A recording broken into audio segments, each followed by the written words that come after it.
So it has been pointed out to me that I talk about organic gardening a lot, but I don't really give you the why. This video will give you 10 reasons why to be an organic gardener and then let you know what got me started. Organic gardening seeks to work with nature, to be sustainable, and to positively impact human health and the environment. Organic farmers do use fertilizers and pesticides, but it is the origin that makes the difference. Organic inputs come from naturally occurring sources and are not synthetic. Modern farmers often use man made chemical fertilizers, petroleum products, and source genetically modified crops, GMOs. Several chemicals used on plants were first used in war. World War I was the start of modern chemical warfare. DDT and Agent Orange became household names for the damage they did to both human and animal life. So, why grow organically? Well, here are two good reasons. Safety is the first reason.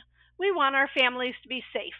Pesticides can be quite dangerous, and that includes the residues after they are sprayed. If you have to look like this to spray a pesticide, then something is wrong. Go read A Jug of Roundup, which is a common weed killer. It takes over 2,000 words just to list all the warnings, and the PDF guide is 10 pages long. Scary stuff. So, the number one reason to eat organically grown food is to lower the amount of harmful chemicals in your body. Hi, I'm Amy, and I've been gardening organically and selling at farmers markets since I was like 16, which is many, many years. I've had both state and federal organic certifications. You can check out my gardening books on Amazon, where I give lots of organic gardening advice and what pesticides and fertilizers to use. Yummy! In taste tests comparing organic and conventional food, organic is often the winner.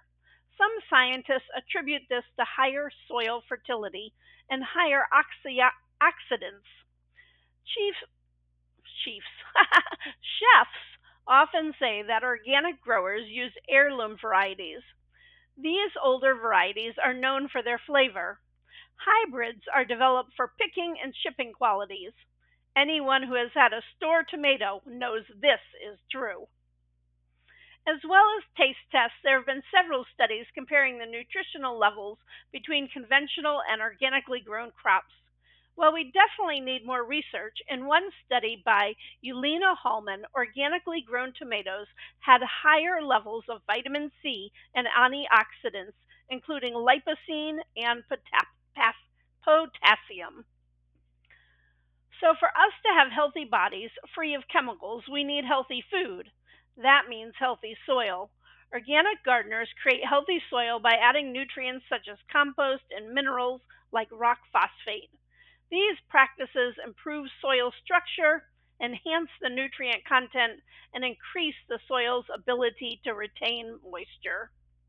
Rich, healthy soil creates natural homes for micro and macrofauna like earthworms.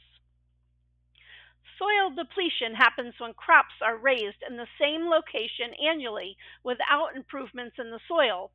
In some parts of the country, this can be exacerbated by sun, wind, and water. Think of the Dust Bowl on the Great Plains. Water pollution happens with all types of farming and is caused by fertilizer and pesticide runoff. Concentrated amounts of fertilizer cause an imbalance of decomposers. These little decomposers use up a lot of oxygen in the water, making it uninhabitable for fish and crabs. Runoff of nitrates is a major problem in the Ohio Valley watershed as it contributes to the Gulf of Mexico dead zone. The Gulf of Mexico may seem far away from my home state of Kentucky, but pollutants travel via the Licking, Ohio, and Mississippi rivers all the way to the ocean. Number 5 is organic gardening lowers cancer risk. Pesticides have been linked to certain types of cancer. Imazapyr is a weed killer and a class of chemicals known as aromatic amines that have been documented to cause an increased risk of bladder cancer and colon cancer.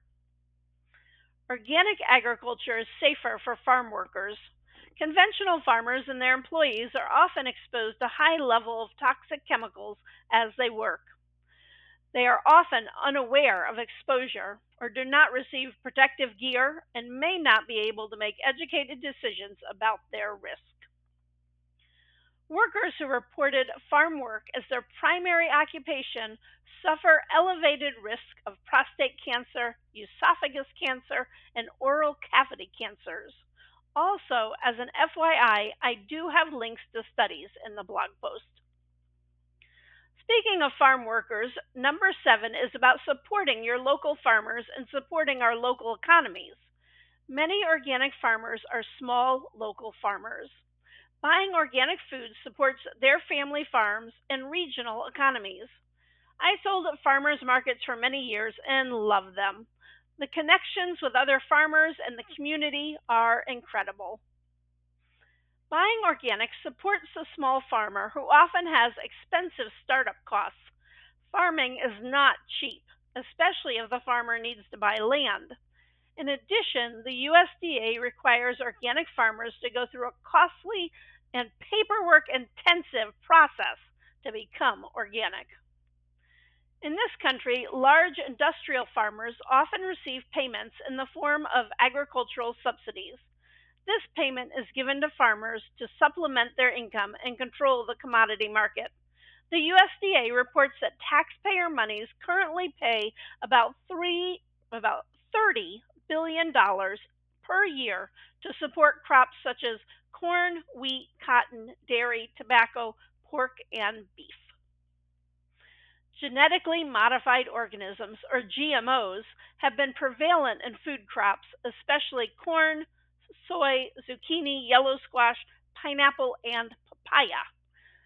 GMOs are man-made by combining the DNA of different species, deleting genes, and/or causing mutations.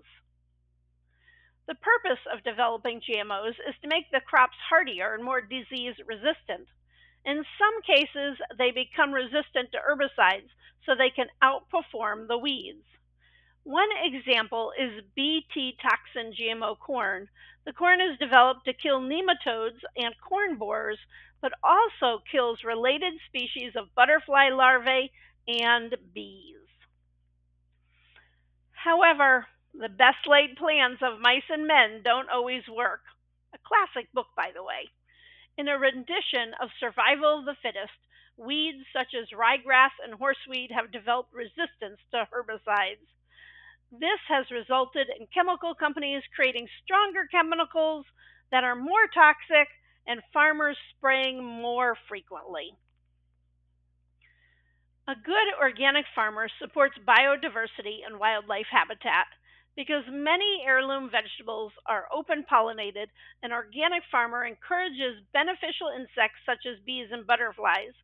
Many species of birds and amphibians eat insect pests. Having natural wildlife areas supports such a symbiotic relationship. Organic farmers see themselves working with the natural environment. Number 10 is just the joy of having a close relationship with plants, with the environment, and with your garden. Organic farmers are ever vigilant, and that means you must be close to your plants. And spending time growing plants is such a valuable lesson for kids. That's me with my father many years ago. I was lucky enough to grow up on a farm, and I loved taking care of the gardens and the animals. What I didn't like was housework or doing anything inside. So one day, after my many misdeeds, I was sent to the garden to hoe potatoes. This was my happy place, and I started dictating to my father how the garden should be grown. So as the story goes, I was put in charge of the family's 1-acre garden with my father's instructions that we better have plenty to eat. This was the 70s, and the Back to the Land movement was in full craze. I read John Seymour's book on self-sufficiency and Rachel Carson's book, Silent Spring, and that was all she wrote. Both books I recommend reading today. They made a huge impact on my life as a farmer. For me, organics is about having good health and having a connection with our food. It's about building community, both with humans and with animals. And we all know I love my animal friends. I hope this video was helpful. Leave me a comment on what videos you would like to see. Thanks for watching and have a wonderful sunny day.